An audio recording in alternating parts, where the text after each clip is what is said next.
കുട്ടികളൊന്നും നിങ്ങളെ മരുമോളുടെ അടുത്തൊന്നും മാറുന്നില്ലല്ലോ. എല്ലാവർക്കും ഭയങ്കര ഇഷ്ടമായി. ഓളെ പേര് പറയാനേ നേരമുള്ളൂ ഇവിടെ.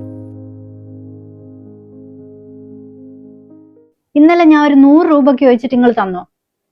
എന്റെ അടുത്ത് തരാൻ എന്നാ നിങ്ങൾ പറ, ഞാൻ ഇങ്ങനെ ചെലവ് വയ്ക്കട്ടെ, എന്നാ നിങ്ങൾ സാധനം വാങ്ങിക്കൊണ്ടെത്താ. കഴിഞ്ഞ മാസം ഓൻ തന്ന പൈസ ഒക്കെ ഇവിടെ സാധനം വാങ്ങാൻ പൈസ ഇല്ല, നിങ്ങൾ സാധനം വാങ്ങിക്കൊണ്ടെത്താം.